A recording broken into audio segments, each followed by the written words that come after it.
हाँ तो दोस्तों इस वीडियो के अंदर हम शार्प चक्स एंड मशीन के आईपीओ के बारे में बात करेंगे और जानेंगे कि इस आईपीओ के अंदर आपको कितना लिस्टिंग गेन मिल सकता है और आपको इस आईपीओ के अंदर अप्लाई करना चाहिए या नहीं। चलिए शुरू करते हैं। तो देखिए सबसे पहले हम ये जानेंगे कि ये कंपनी क्या काम करती है। तो देखिए जो कंपनी 94 में ये कंपनी स्टार्ट हुई है, यानी कि लगभग 30 साल ये कंपनी को स्टार्ट हुए हो चुके हैं। तो देखिए जो कंपनी है ये कंपनी में जो खास करके जो ट्रैक्टर्स के अंदर जो फोर्जिंग प्रोडक्ट यूज किए जाते हैं तो वो ये कंपनी हमें यहाँ पे बनाती हुई नजर आती है। और उसके अलावा जो दूसरे ऑटोमोबाइल्स होते हैं उसके अंदर भी इसका यूसेज किया जाता है। उसके अलावा अगर हम यहाँ पे बात करेंगे तो यहाँ पे कास्टिंग प्रोडक्ट्स भी कंपनी में यहाँ पे बनाती हुई नजर आती है, जिसके अंदर अगर हम देखेंगे ब्रेक हाउसिंग हो गया, पिस्टन ट्रम्पेट हाउसिंग हो गया, व्हील हब किट हो गया, रियर कवर हो गया, तो ये सारी चीजें हमें कास्टिंग प्रोडक्ट के अंदर कंपनी की नजर आती है। अगर हम उसके अलावा यहाँ पे अगर हम थर्ड सेगमेंट की अगर हम बात करेंगे तो यहाँ पे मशीन कंपोनेंट का हमें यहाँ पे कंपनी का थर्ड सेगमेंट यहाँ पे नजर आता है, जिसके अंदर ये कंपनी पावर चक्स, लेथे चक्स और ड्रिल चक्स और मशीन टूल्स के जो एसेसरीज होते हैं वो ये कंपनी इस सेगमेंट के अंदर हमें यहाँ पे बनाती हुई नजर आती है। अगर हम कंपनी के मैन्युफैक्चरिंग यूनिट की अगर हम बात करेंगे तो दो मैन्युफैक्चरिंग यूनिट हमें यहाँ पे कंपनी की नजर आती है। जलंधर में कंपनी की मैन्युफैक्चरिंग यूनिट है। और अगर हम यहाँ पे कंपनी की टोटल कैपेसिटी की अगर हम बात करेंगे around 30,000 million ton per annum की कैपेसिटी हमें यहाँ पे कंपनी की नजर आती है। उसके अलावा अगर हम यहाँ पे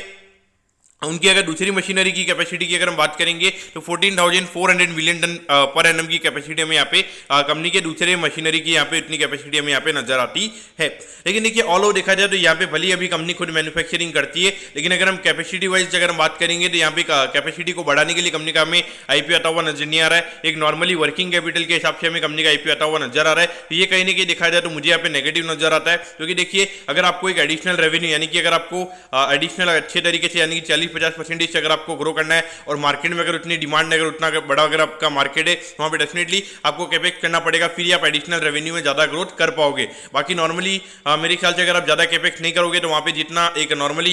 इन्फ्लेशन के ऊपर थोड़ा 2-3% ऊपर आपको रिटर्न मिल जाएगा, उससे ज्यादा मेरे ख्याल से यहाँ पे उतना ज्यादा हमें यहाँ पे कंपनी के जो रेवेन्यू और प्रॉफिटेबिलिटी उतने ज्यादा हमें बढ़ते हुए यहाँ पे नजर नहीं आएंगे।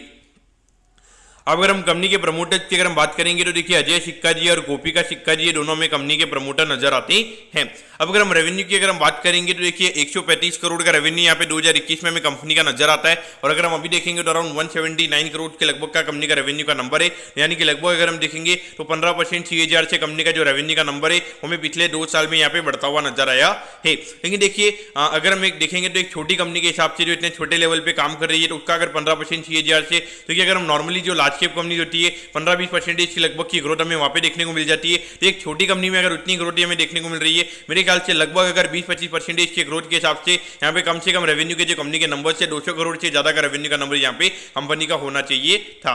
अगर हम यहाँ पे प्रॉफिटेबिलिटी की बात करेंगे तो यहाँ पे अराउंड 3 करोड़ के लगभग कंपनी का नंबर था, और अगर हम अभी देखेंगे लगभग 5 करोड़ के लगभग का नंबर हमें यहाँ पे नजर आता है। तो आपको यहाँ पे परसेंटेज वाइज लगेगा कि यहाँ पे ग्रोथ काफी फिनोमिनल है।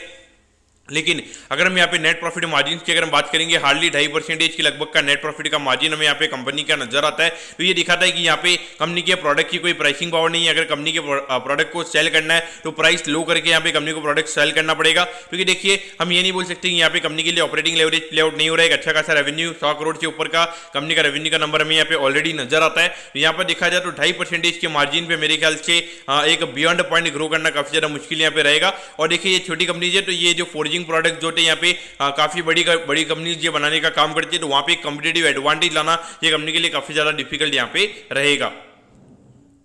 अगर हम आईपीओ की डिटेल्स के बारे में अगर हम बात करेंगे तो देखिए 29 को ये आईपीओ में ओपन होता हुआ नजर आएगा और 4 तारीख को ये आईपीओ में क्लोज होता हुआ नजर आएगा। यहाँ पे 58 रुपीज पर शेयर पे कंपनी में शेयर देती हुई नजर आ रही है। 2000 शेयर्स का यहाँ पे लॉट नजर आता है, यानी कि एक लॉट को अप्लाई करने के लिए यहाँ पे 1,16,000 रुपए आपको यहाँ पे लगने वाले हैं। अब अगर हम इश्यू साइज की अगर हम बात करेंगे तो देखिए 16 करोड़ 84 लाख रुपीज का आईपीओ में यहाँ पे कंपनी का नजर आता है। इसमें से अराउंड अगर हम देखेंगे तो जो 5.66 करोड़ के हमें यहाँ पे कंपनी का फ्रेश इश्यू यहाँ पे नजर आता है, यानी कि ये पैसे हमें कंपनी के पास में जाता हुआ नजर आएगा। बाकी अगर हम बात करेंगे तो ऑफर फॉर सेल हमें यहाँ पे नजर आता है, यानी कि 11 करोड़ 19 लाख रुपए का हमें यहाँ पे कंपनी का ऑफर फॉर सेल यहाँ पे नजर आता है।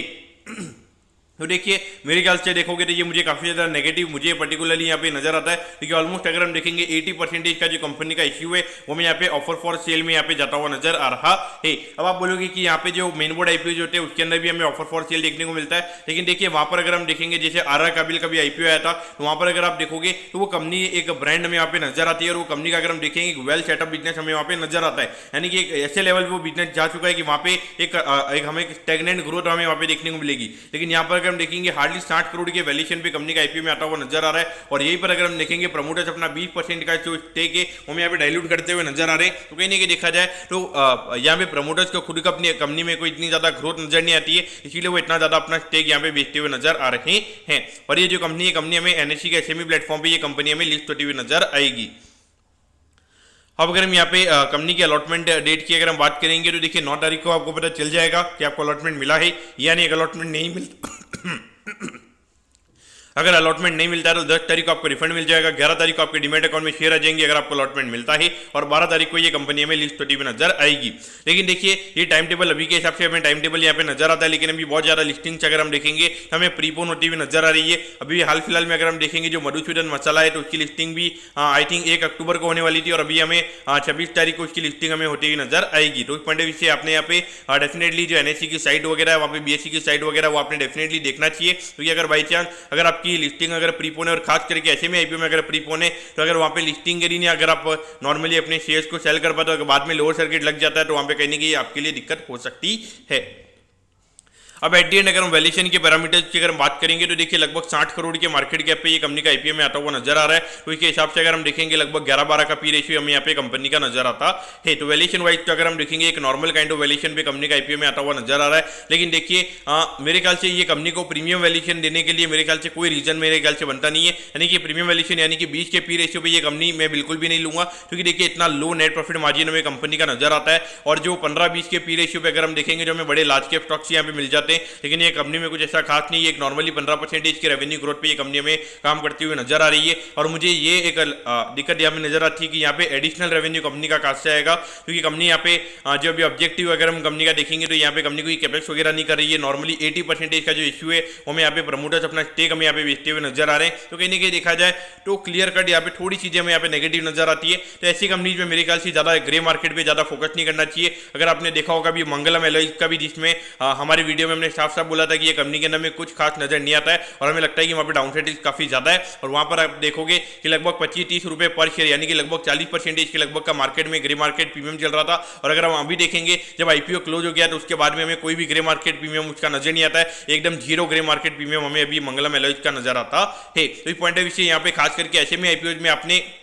ग्रे मार्केट प्रीमियम पे बिल्कुल भी आपने भरोसा नहीं करना चाहिए, क्योंकि यहाँ पर अगर हम देखेंगे प्रीमियम काफी मैनिपुलेटिव होता है, और काफी अगर आप देखोगे 2-3 लॉट का यहाँ पे हमें वॉल्यूम नजर आता है, तो उस पॉइंट ऑफ व्यू से आपने बिल्कुल भी ट्रस्ट नहीं करना चाहिए। और मेरा रही बात अगर शार्प चेक से रिलेटेड, तो मेरे ख्याल से अवॉइड करना चाहिए, और एक बार के लिए हो सकता है कि वैल्यूएशन यहाँ पे थोड़ा अंडर कंट्रोल है, तो यहाँ पे डाउनसाइड भले कम रहेगा, लेकिन मुझे इतना ज्यादा कोई अपसाइड पोटेंशियल नजर नहीं आता है। अगर लिस्टिंग होगी, अगर प्रीमियम में लिस्टिंग होती भी है तो मेरे ख्याल से 5-10% से ज्यादा के प्रीमियम पे ये आईपीओ में लिस्ट होता हुआ नजर नहीं आएगा। तो दोस्तों मैं कहता हूँ कि शार्प चेक के आईपीओ के बारे में आपको सब कुछ समझ में आ गया होगा। अगर आपकी कोई भी क्वेरीज है आप कमेंट कीजिए, मैं जरूर आपके कमेंट पर रिप्लाई करूंगा। ओके दोस्तों, thank you, have a nice day.